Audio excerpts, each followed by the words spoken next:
Nowadays, the accessibility and communication options have been expanded by the advent of social media tools such as Twitter, Facebook, email, and cell phones. Although technological advancements have many advantages, but it also brings some negative effects at the same time. For example, bullying is one of the disadvantages. Bullying has existed since the dawn of time, and virtual bullying has existed since the beginning of the internet. Based on a survey by Pew Research Center, 59% of US teens have been bullied or harassed online. Cyberbullying can be defined as the repeated action done by groups or individuals in conveying a received message through electronic or digital media with the intent to cause harm or embarrassment to others. Why cyberbullying will happen?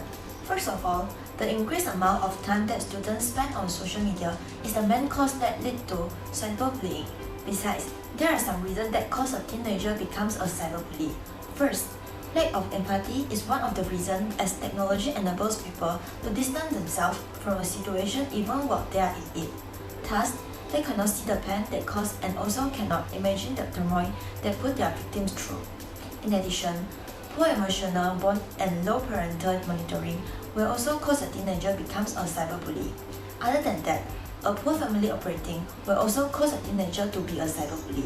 Cyberbullying is frequently aimed at vulnerable population, including the students with neurodevelopmental disorder and non-traditional sexual orientation. Furthermore, children that from low socioeconomic status family or the students with disability will also be aimed by the cyberbully as well. So, what is the effect of cyberbullying on the victims? Anxiety, depression, or have low self-esteem? In fact, all of them are the effects, and it is more than that. The lack of acceptance of the victims in peer groups would lead to loneliness and social isolation. Consequently, the victims would feel anxious, depressed, and have low self-esteem because they lack of confidence. In contrast, restrictive monitoring is about the parental control of family rules which intend to limit the time of teenagers being online. For example, cell phones and laptops are not allowed to be used except for a certain time or situation. Furthermore, the effect of cyberbullying also include unhealthy addiction, such as the victim may be addicted to the persecutory delusion. In contrast, the perpetrator of cyberbullying will addict to the joyful of bullying. Besides, victims of cyberbullying will also suffer to stress-induced headaches. We cannot deny this already bring a negative effect on someone's health condition. In addition, school performance of students will be decreased. For example, students will regress in academic performance and even behavior performance. The last effect of cyberbullying is oversensitive to the surrounding. This will lead to the victim always face to the mental stress.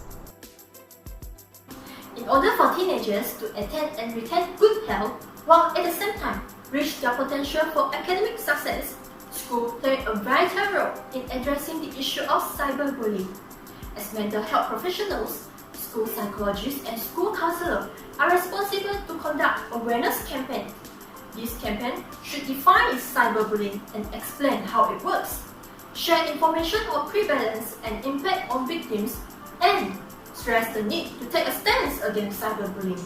Besides, training programs should also be delivered to not only students but also teachers and parents in order to recognize the warning sign of cyberbullying among both victims and perpetrators.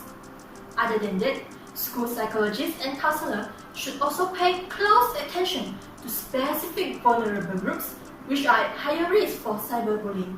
These vulnerable groups have been discussed in the previous part, which may include students of low socio-economic status, non-heterosexuality students, and students with special needs.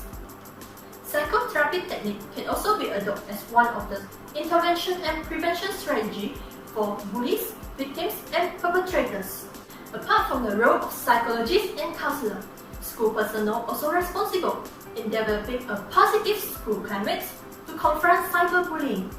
Several whole school methods, including telephone hotlines and anonymous reporting methods, can be used to create a secure and respectful culture in which students will feel convenient and comfortable to report and talk about the matter of bullying.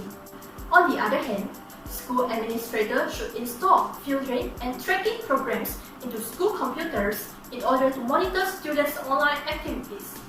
These programs aim to filter and block contents depends on keywords, website address, and specified categories to keep students away from cyberbullying. Additionally, limit students' use of cell phone in school setting but decrease the risk of cyberbullying, as studies have shown that the rise of cyberbullying related to the increased rate of screen time. Last but not least, having strong policy in place will greatly prevent cyberbullying. School authorities can include cyberbullying in school anti-bullying policies. Apart from the school's roles, parents' efforts are also essential in preventing teenagers from cyberbullying. First of all, a parent-child communication should be established every day, so that the parents would understand the life of their children, for example, their friends, the social media they use, and also the online activities. By conducting a communication like this, parents have a chance to model an appropriate manner in using technology for children. Next, parents can promote and analyze different perspectives to their children so that their children will understand why bullies to be a bully. Hence, the empathy will be built in their children and the negative impacts of cyberbullying on their children's self-esteem can be mitigated. The last action under the communication strategy is empowering the active bystander behavior of the children. The children would know how to take action when they see someone being cyberbullied instead of being a passive bystander. Subsequently, the parent could implement the monitoring strategy too. It is a set of parenting attitudes that include attention and tracking of young whereabouts, actions, and fellowships. There are two types of monitoring, which are active monitoring and restrictive monitoring. Active monitoring is an instructive and communication-based strategy.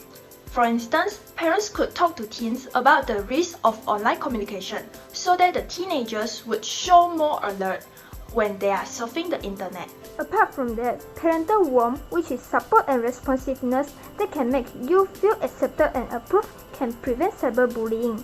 This is due to the reason that youth will feel safe and secure to deal with troublesome emotions when their families are warm and responsive. This will decrease their involvement in cyberbullying both as victims and criminals. A lower parental attachment correlated to higher levels of cyberbullying perpetration was found in a cross-sectional studies of 1,808 Taiwanese secondary school students. According to the data of research, parental support had little but important correlation with reducing cyberbullying perpetration at 0.04% and cyberbullying victimization at 0.08%. Last but not least, parenting style is also a cyberbullying predictor. There are 4 parenting styles that have been depicted. The first one is neglecting, which means less warmth and less control. The second one is authoritarian, which means less warmth and more control. Moreover, the third one is permissive, which means more warmth and less control. And the last one is authoritative, which defined as more warmth and more control. In general, families which practice high levels of warmth and high levels of control are principally effective in subduing a range of risks which consists of violence exposure, lawlessness, and externalizing problems. In conclusion, cyberbullying is easy to perpetrate but hard to stop. The efforts of school authorities, including school counselors, psychologists, and staff in promoting a positive school climate, as well as the efforts of parents in monitoring and communicating with children are considered as effective measures to prevent cyberbullying.